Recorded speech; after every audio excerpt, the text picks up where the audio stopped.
ദൈവത്തിരുനാമത്തിന് മഹത്വമുണ്ടാകട്ടെ. Bible reading പ്രോഗ്രാമിൽ സംബന്ധിക്കുന്ന ഏവർക്കും കർത്തൃനാമത്തിൽ സ്നേഹവന്ദനം. ഇന്ന് നമ്മൾ വായിച്ച് ധ്യാനിക്കുന്നത് എബ്രായ ലേഖനം 12-ാം അധ്യായമാണ്. 11-ാം അധ്യായത്തിൽ വിശ്വാസത്തെക്കുറിച്ചാണ് പൗലോസ്ലീഹ നമ്മെ ഓർമ്മപ്പെടുത്തിയത്. 12-ാം അധ്യായത്തിൽ പിതൃശിക്ഷണത്തെക്കുറിച്ചാണ് പ്രധാനമായി ഇവിടെ പറയുന്നത്. അതിൻ്റെ ആദ്യ ഭാഗത്ത് പൗലോസ്ലീഹ പറയുന്നു, 1 മുതൽ 3 വരെയുള്ള വാക്യങ്ങളിൽ പറയുന്നു, സാക്ഷികളുടെ വലിയ സമൂഹം നമുക്ക് ചുറ്റും നിൽക്കുന്നതിനാൽ. ഇവിടെ സാക്ഷികൾ എന്ന് പറയുന്നത് ദൈവവും മാലാഖമാരും വാങ്ങിപ്പോയ വിശുദ്ധന്മാരുമൊക്കെയാണെന്ന് ഈ അധ്യായത്തിൻ്റെ അവസാനത്തേക്ക് വരുമ്പോൾ നമുക്കത് മനസ്സിലാവും. അല്ല, ജീവിച്ചിരിക്കുന്ന ആളുകളുടെ കൂട്ടത്തെ അല്ല ഇവിടെ സാക്ഷികളെന്ന് പറയുന്നത്. സാക്ഷികളുടെ വലിയ സമൂഹം അല്ലെങ്കിൽ ആ ദൈവത്തിൻ്റെ ഓട് ചേർന്ന് വിശുദ്ധ ജീവിതം നയിച്ചവരുടെ സാക്ഷികളുടെ വലിയ സമൂഹം നമ്മുടെ കൂടെ ഉള്ളതിനാൽ നമ്മളെല്ലാ പാപവും ഭാരവും വിട്ട് നമുക്ക് നിശ്ചയിച്ചിരിക്കുന്ന ഓട്ടം സ്ഥിരതയോടെ നമ്മൾ ഓടണം. 4 കാര്യങ്ങളാണ് അദ്ദേഹം ഇവിടെ ആവശ്യപ്പെടുന്നത്. 1, സർവ്വഭാരവും നീക്കിക്കളയണം എന്ന് പറഞ്ഞാൽ സർവ്വചിന്താകുലവും ദൈവസന്നിധിയിൽ സമർപ്പിച്ച് മനസ്സമാധാനത്തോടെ ആയിരിക്കാൻ നമ്മൾ പരിശ്രമിക്കണം. എല്ലാ ഭാരവും ദൈവത്തിൽ സമർപ്പിക്കണം. 2, നമ്മോട് ഒട്ടിച്ചേർന്നിരിക്കുന്ന അല്ലെങ്കിൽ നമ്മൾ മാറ്റണമെന്ന് ആഗ്രഹിച്ചിട്ടും മാറാത്ത പാപങ്ങളെ നീക്കിക്കളയാൻ നമ്മൾ ശ്രമിക്കണം. ചില പാപങ്ങൾ നമ്മളെ വിട്ടുപോയാലും വീണ്ടും വീണ്ടും അത് ചെയ്യാനുള്ള പ്രേരണ വന്നുകൊണ്ടിരിക്കും. അതിനെ നമ്മൾ ഓട്ടത്തിൽ സ്ഥിരതയോടെ ഓടുന്നത് പോലെ അത്രമാത്രം നമ്മൾ പരിശ്രമിച്ച് നമ്മിൽ നിന്ന് നീക്കിക്കളയണം. 3, നമുക്കായി നിശ്ചയിച്ചിരിക്കുന്ന ഓട്ടം എന്ന് ഉദ്ദേശിക്കുന്നത് ജീവിതത്തിൽ നമ്മൾ ഏറ്റെടുത്തിരിക്കുന്ന മേഖലകളാണ്, അഥവാ കർത്തവ്യങ്ങളാണ്. ആ കർത്തവ്യങ്ങളെ നമ്മൾ ക്ഷമയോടെ നിർവഹിക്കണം. അതിന് പ്രതികൂലമായ സാഹചര്യങ്ങളെ നേരിടേണ്ടി വന്നേക്കാം. അവിടെയൊക്കെ ക്ഷമയോടെ ഓട്ടക്കാരൻ്റെ ലക്ഷ്യം അതിൻ്റെ ഫിനിഷിംഗ് പോയിന്റിൽ എത്തുക എന്നുള്ളത് ആയതുപോലെ ക്ഷമയോടെ നമ്മൾ ആ കർത്തവ്യം നമ്മൾ നിർവഹിക്കണം. 4, ലക്ഷ്യമില്ലാതല്ല നമ്മൾ ഓടുന്നത് എന്ന് വിശുദ്ധ പൗലോസ് പ്രസ്താവിച്ചതുപോലെ നമ്മുടെ ജീവിതത്തിൻ്റെ ആത്യന്തിക ലക്ഷ്യം നമ്മുടെ കർത്താവായ യേശു ക്രിസ്തുവാണ്. അതുകൊണ്ടാണ് 2-3 വാക്യങ്ങളിൽ ആ ക്രിസ്തുവിൻ്റെ മാതൃക അദ്ദേഹം പറയാൻ കാരണം. ആനന്ദത്തിന് പകരം പീഡകൾ സഹിക്കുകയും ദൈവസിംഹാസനത്തിൻ്റെ വലതുഭാഗത്ത് ഉപവിഷ്ടനാകുകയും ചെയ്തവനാണ് നമ്മുടെ കർത്താവ്. അപ്പം യേശു സഹിച്ചതായ പീഡകളെ നമ്മൾ ഓർക്കുമെങ്കിൽ നമ്മുടെ ഓട്ടത്തിൽ അല്ലെങ്കിൽ നമ്മുടെ ഈ പ്രായോഗിക ജീവിതത്തിൽ നമുക്കൊരിക്കലും മടുപ്പ് തോന്നുകയില്ല എന്ന് പൗലോസ്ലീഹ നമ്മെ ഓർമ്മപ്പെടുത്തുന്നു. ഏതായാലും കർത്താവ് സഹിച്ച അത്രയും പീഡകളോ പ്രയാസങ്ങളോ പ്രതിസന്ധികളോ നമുക്കാർക്കും സഹിക്കേണ്ടി വന്നിട്ടില്ല, അത് വരുത്തുമില്ല. അപ്പോൾ കർത്താവിനെ നമ്മൾ മാതൃകയാക്കിക്കൊണ്ട് വേണം ഏത് സഹനത്തെയും നമ്മൾ അതിജീവിക്കാനെന്ന് പറയുന്നു. ഇനി 4 മുതൽ 11 വരെയുള്ള വാക്യങ്ങളിൽ വിശ്വാസികളുടെ ജീവിതത്തിൽ പ്രതികൂലതകൾ ഉണ്ടാകുമെന്നും ആ പ്രതികൂലതകളും പ്രതിസന്ധികളും കഷ്ടങ്ങളും ദുരിതങ്ങളും നേരിടുമ്പോൾ നിങ്ങൾ എങ്ങനെ പ്രതികരിക്കണമെന്നും വളരെ ശക്തമായ ഭാഷയിൽ ഒരു പിതൃപുത്ര ബന്ധത്തിൽ പൗലോസ്ലീഹ ഇവിടെ വിശദീകരിക്കുകയാണ്. അദ്ദേഹം പറയുന്നു, വിശ്വാസികളുടെ ജീവിതത്തിൽ പ്രതികൂല സാഹചര്യങ്ങൾ, മാനസികമായ സമ്മർദ്ദങ്ങളൊക്കെ ഉണ്ടാകും. അത് ബാലശിക്ഷ പോലെ നമ്മൾ വിചാരിക്കണം. നമ്മൾ ശിശുക്കളായിരുന്നപ്പോൾ നമ്മുടെ മാതാപിതാക്കൾ നമ്മളെ ശിക്ഷിച്ചിട്ടുണ്ട്. ആ ശിക്ഷിച്ചു എന്ന് വിചാരിച്ച് നമ്മളാരും അവരെ വിട്ടെങ്ങും പോയിട്ടില്ല.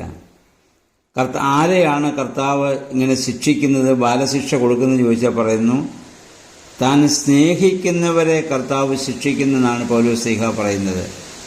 നമ്മൾ പലപ്പോഴും വിചാരിക്കുന്നത് ദൈവം നമ്മളെ മറന്നതുകൊണ്ടാണ്, അല്ല ദൈവം നമ്മളെ വെറുക്കുന്നത് കൊണ്ടാണെന്നാണ്. ഒരിക്കലുമല്ല. പൗലോസ്ലീഹ പറയുന്നു, വിശ്വാസികളുടെ ജീവിതത്തിൽ വരുന്നതായ ശിക്ഷ ബാലശിക്ഷയാണ്.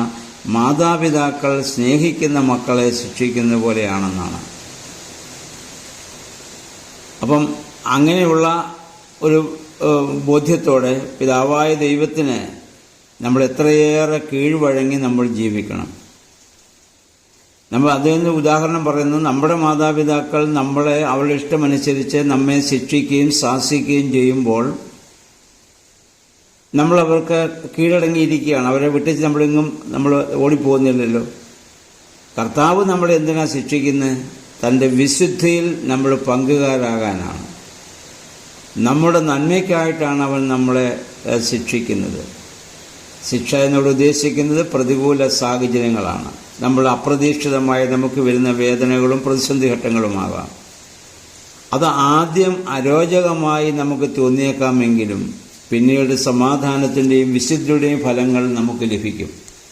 എന്നിട്ട് അദ്ദേഹം ഒരു കാര്യം കൂടി പറയുന്നുണ്ട്, അങ്ങനെ ദൈവത്തിൻ്റെ ബാലശിക്ഷ ആർക്കെങ്കിലും ലഭിക്കാതിരിക്കുന്നെങ്കിൽ അവർ മക്കളല്ല, അവർ ജാരസന്തതികളാണ്. ചില ബൈബിളിൽ കൗലയുടെ എന്ന വാക്കാണ് കൊടുത്തിരിക്കുന്നത്. അതിൻ്റെ അർത്ഥം ജാരസന്തതി എന്നാണ്. അപ്പം ദൈവത്തിൽ നിന്ന് വിശ്വാസികളുടെ ജീവിതത്തിലുണ്ടാകുന്ന എല്ലാ വേദനകളും പ്രയാസങ്ങളും പ്രതിസന്ധി ഘട്ടങ്ങളും ദൈവം അറിയാതെയല്ല സംഭവിക്കുന്നത്. ദൈവം തരുന്ന ബാലശിക്ഷയായി അതിനെ കണ്ടുകൊണ്ട് ദൈവത്തോട് കൂടുതൽ ചേർന്ന് നിൽക്കുവാനും സ്വയം തിരുത്തുവാനും നമ്മൾ തയ്യാറാകണം. അതാണ് പൗലോസ്ലീഹ ഇവിടെ ആവശ്യപ്പെടുന്നത്. അതാണ് ഒരു പിതൃപുത്ര ബന്ധത്തിലാണ് അദ്ദേഹം ഈ കാര്യങ്ങൾ ഇവിടെ വിശദീകരിക്കുന്നത്. ദൈവം നമുക്ക് പിതാവായിട്ടുണ്ട്. ആ ദൈവം ജീവിതത്തിൽ തരുന്നതായ എല്ലാ ക്രൂശിൻ്റെ അനുഭവങ്ങളും പ്രത്യാശയോടെ സന്തോഷത്തോടെ സ്വീകരിച്ച് പ്രത്യാശയോടെ അതിനെ അതിജീവിക്കാൻ സാധിക്കണം. അത് രോഗങ്ങളാവാം, കഷ്ടങ്ങളും നഷ്ടങ്ങളും, അങ്ങനെ പലവിധമായ ഓരോരുത്തർക്കും വ്യത്യസ്തമായ രീതിയിലാണെന്ന് മാത്രമേ ഉള്ളൂ. ആ സമയത്ത് നമ്മൾ നിരാശപ്പെടാനോ ദൈവത്തിന് അകന്നു പോകാനോ പാടില്ല. മക്കൾ മാതാപിതാക്കൾക്ക് വിധേയപ്പെട്ട് ജീവിക്കുന്നത് പോലെ ആ ദൈവത്തിന് സമർപ്പിതമായി നമ്മൾ ജീവിക്കുവാനുള്ള ആഹ്വാനമാണ് തരുന്നത്. ഇത് തന്നെ യാക്കോബിൻ്റെ ലേഖനത്തിലേക്ക് വരുമ്പോൾ നമ്മൾ കാണും. വിശുദ്ധ യാക്കോബിൻ്റെ ലേഖനം 1-ാം അധ്യായം 12-ാം വാക്യത്തിൽ പൗലോസ് പറയുന്നു, പരീക്ഷ സഹിക്കുന്ന മനുഷ്യൻ ഭാഗ്യവാനാണെന്ന് അദ്ദേഹം പറയുന്നു. എന്തിനാ അവന് പരീക്ഷ സഹിക്കുന്നത്? കൊള്ളാവുന്നവനായി തെളിയുന്നതിനാണ്. എന്തിനാണ് കൊള്ളാവുന്നവനായി തെളിയുന്നത്? അവന് കൊള്ളാവുന്നതിനായി തെളിഞ്ഞ ശേഷം കർത്താവ് താൻ സ്നേഹിക്കുന്നവർക്ക് ഒരുക്കിയിരിക്കുന്ന ജീവകിരീടം പ്രാപിക്കാനാണ്. നമുക്കറിയാം, കർത്താവ് ഒരുക്കുന്ന ജീവകിരീടം പ്രാപിക്കുവാൻ തക്കവണ്ണം ആ ശിക്ഷയെ നമ്മൾ നിരസിക്കരുത്, സന്തോഷത്തോടെ നമ്മൾ സ്വീകരിക്കണമെന്നുള്ളതാണ്. നമുക്കറിയാം, സ്വർണത്തെ സ്വർണമാക്കുന്നത് അഗ്നിയിലൂടെ ഉരുക്കി അനേക പ്രാവശ്യം കടത്തിവിട്ടാണല്ലോ അതിൻ്റെ മാറ്റ് വർദ്ധിപ്പിക്കുന്നത്. ആയതുപോലെ വിശ്വാസികളുടെ ജീവിതത്തിലെ ഓരോ വേദനകളെയും പ്രതിസന്ധികളെയും അതുപോലെ കാണുവാൻ നമുക്കിടയാകണം. 12-13 വാക്യങ്ങൾ പറയുന്നു, തളർന്ന കൈകൾ, വിറയ്ക്കുന്ന മുട്ടുകൾ എന്ന് പറഞ്ഞതിൻ്റെ അർത്ഥം ചിന്താകുലമായ നിരാശപ്പെട്ട നമ്മുടെ ജീവിതമാണ്. അതിനെ നമ്മൾ ഉപേക്ഷിക്കണം, ശക്തി പ്രാപിക്കണം. ആ ശക്തിയുടെ ദാതാവ് നമ്മുടെ കർത്താവും മാത്രമാണ്. ഇതിനു മുമ്പ് പൗലോസ്ലീഹ പറഞ്ഞതുപോലെ, എന്നെ ശക്തിപ്പെടുത്തുന്ന മുഖാന്തരം ഞാൻ സകലത്തിലും പ്രാപ്തനാണെന്ന് പൗലോസ്ലീഹ പറഞ്ഞു. ദാവീദ് പറഞ്ഞു, നീ യുദ്ധത്തിന് എൻ്റെ അരമുറുക്കും, എനിക്കെതിരെ നിൽക്കുന്നവരെ നീ മുട്ടുമടക്കിക്കും. ആ ഒരു വലിയ ധൈര്യത്തോടെ പ്രത്യാശയോടെ ജീവിതത്തിൻ്റെ ഏത് വേദനകളെയും പ്രതിസന്ധികളെയും തരണം ചെയ്യുവാൻ നമുക്കിടയായിട്ട് തീരണം. 14 മുതൽ 17 വരെയുള്ള വാക്യങ്ങൾ വളരെ സ്മരണീയമായ ചില മുന്നറിയിപ്പുകളാണ് അദ്ദേഹം നൽകുന്നത്. ഒന്ന്, വ്യക്തിപരമായി നമ്മൾ വിശുദ്ധി പ്രാപിക്കണം. കാരണം വിശുദ്ധി കൂടാതെ ആർക്കും നമ്മുടെ കർത്താവിനെ കാണുവാൻ സാധിക്കുകയില്ലല്ലോ. അതുകൊണ്ടാണല്ലോ മോശപർവ്വതത്തിൽ പോയപ്പോഴും ജനങ്ങളൊക്കെ താഴെ വിശുദ്ധിയുള്ളവരായി വസ്ത്രമലക്കി ശരീരം കഴുകി വിശുദ്ധിയുള്ളവരായിരിക്കാം എന്ന് ആവശ്യപ്പെട്ടു. അത് ശാരീരിക തലത്തിലാണ്. പക്ഷെ നമ്മുടെ ഇന്നത്തെ വിശുദ്ധി പുതിയ നിയമത്തിൽ വരുമ്പോൾ അത് ആന്തരികമാണ്. 2, എല്ലാവരോടും സമാധാനത്തിൽ വർദ്ധിച്ചുകൊണ്ടിരിക്കണം. എല്ലാ ആളുകളോടും സമാധാനത്തോട് ഏത് പ്രതിസന്ധി ഘട്ടങ്ങളിലും സമാധാനത്തോടെ ഇടപെടുവാനും പെരുമാറാനും നമുക്ക് സാധിക്കണം. 3, ദൈവകൃപയെ നിസ്സാരമാക്കുകയോ നഷ്ടപ്പെടുത്തുകയോ ചെയ്യരുത്. 4, അല്പസമയത്തെ സുഖം ആസ്വദിക്കാൻ വേണ്ടി മഹത്തായ കടിഞ്ഞൂൽ സ്ഥാനം നഷ്ടപ്പെടുത്തരുത്. അതാണ് യേശാവിൻ്റെ ആ ഉദാഹരണമാണ് ഇവിടെ പറയുന്നത്. യഹൂദന്മാരെ സംബന്ധിച്ചിടത്തോളം കടിഞ്ഞൂൽ സ്ഥാനം, പുത്രന്മാർക്കുള്ള സ്ഥാനം, അല്ലെങ്കിൽ ആ കടിഞ്ഞൂൽ സ്ഥാനം ഏറെ മഹത്തരമായ ഒരു സ്ഥാനമായിരുന്നു. ഒരു ഗ്ലാസ് പായസത്തിന് വേണ്ടി ആ കടിഞ്ഞൂൽ സ്ഥാനം ഭൗതികമായതിനു വേണ്ടി യേശാവ് കളഞ്ഞതുപോലെ ദൈവം നമുക്ക് നൽകിയിട്ടുള്ള കൃപാദാനങ്ങളെ ഭൗതികമായ നേട്ടങ്ങൾക്ക് വേണ്ടി നമ്മൾ നഷ്ടപ്പെടുത്തി കളയരുതെന്നർത്ഥം. 18 മുതൽ 21 വരെയുള്ള വാക്യങ്ങളിൽ ആ പുറപ്പാട് പുസ്തകത്തിലെ ചില സംഭവങ്ങളാണ് അദ്ദേഹം അവിടെ അനുസ്മരിക്കുന്നു. എന്നിട്ട് 22 മുതൽ 24 വരെയുള്ള വാക്യങ്ങൾ വളരെ ശ്രദ്ധേയമാണ്. അവിടെ പറയുന്നത് എന്താണ്? 22 മുതൽ 24 വരെയുള്ള വാക്യങ്ങൾ, വിശ്വാസികൾ നമ്മൾ ആരാധനയ്ക്ക് വരുമ്പോൾ അവിടെ ആരൊക്കെ നമ്മളോടൊപ്പം ഉണ്ട് എന്നുള്ളതാണ് പറയുന്നത്. സിയോൻ മലയിലേക്കും ജീവിക്കുന്ന ദൈവത്തിന്റെ നഗരമായ സ്വർഗീയ ജെറുസലേമിലേക്കും അസംഖ്യ ദൂതന്മാരുടെ സമൂഹത്തിലേക്കുമാണ് നിങ്ങൾ വന്നിരിക്കുന്നത്. നമ്മൾ ആരാധനയ്ക്ക് വരുമ്പോൾ ഉള്ള അനുഭവം ഇതാണ്. വിശ്വാസികൾ കൂടുമ്പോൾ ഉള്ള അനുഭവം ഇതാണ്. നമ്മൾ ഒറ്റയ്ക്കല്ല. സിയോൻ മല ഇത് പഴയ നിയമത്തിലെ ആരാധനയുടെ സ്ഥലമാണ്. ആയതുപോലെയാണ് നമുക്കിന്ന് വിശുദ്ധ ദൈവാലയം. നമ്മളവിടെ ആരാധനയ്ക്ക് വരുമ്പോൾ സിയോൻ മലയിലേക്കും ജീവിക്കുന്ന ദൈവത്തിന്റെ നഗരമായ സ്വർഗീയ ജെറുസലേമിലേക്കും അസംഖ്യം ദൂതന്മാരുടെ സമൂഹത്തിലേക്കുമാണ് നിങ്ങൾ വന്നിരിക്കുന്നത്. അവിടെ ആരൊക്കെയുണ്ട്? സ്വർഗത്തിൽ പേരെഴുതപ്പെട്ടിരിക്കുന്ന ആദ്യജാതരുടെ ആ സമൂഹത്തിലേക്ക്, സഭയിലേക്ക്.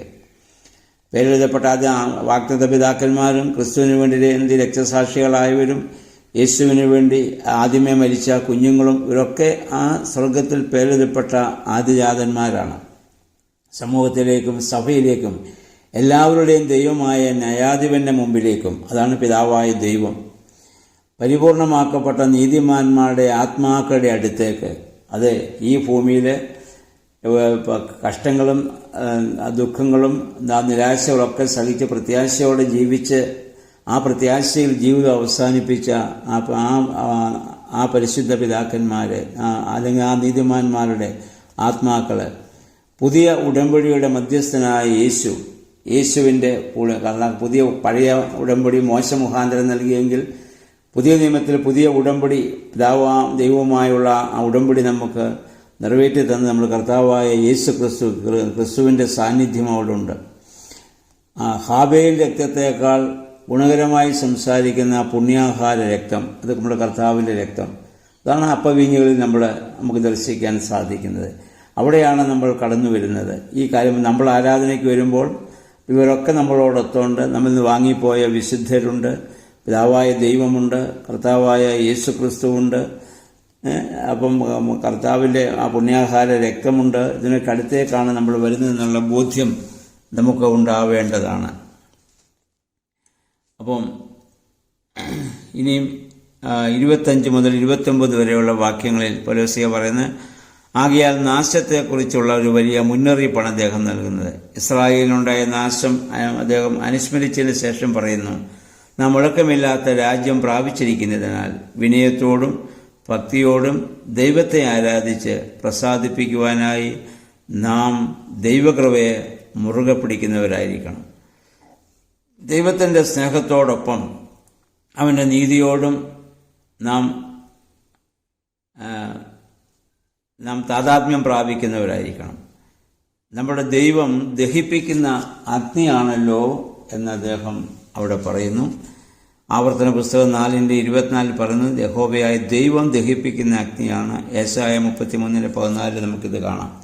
അപ്പോൾ ആ അഗ്നിയായ ദൈവത്തിൻ്റെ സന്നിധിയിലാണ് നമ്മൾ വന്നിരിക്കുന്നുള്ള ബോധ്യത്തോടെ ഏറെ വിശുദ്ധിയോടും ഭയഭക്തിയോടും കൂടി ആരാധനയിൽ സംബന്ധിക്കണം. ഇവരൊക്കെ നമുക്ക് ചുറ്റുമുള്ള വലിയ സാക്ഷികളാണ്. ആ സാക്ഷികളുടെ സമൂഹത്തിൻ്റെ മുൻപാകെയാണ് നമ്മൾ വന്നു നിൽക്കുന്നത് എന്ന് പറഞ്ഞുകൊണ്ടാണ് 12-ാം അധ്യായം ആരംഭിക്കുന്നത്. അവസാനം ആ സാക്ഷികൾ ആരൊക്കെയാണെന്ന് നമ്മൾ കണ്ടു.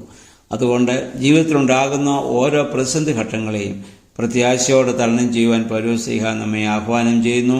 അങ്ങനെ പ്രത്യാശയോടെ തരണം ചെയ്യുവാൻ ദൈവത്തിൻ്റെ കൃപ നമുക്ക് ആവശ്യമാണ്. പരിശുദ്ധാത്മാവിൻ്റെ സാന്നിധ്യം ആവശ്യമാണ്.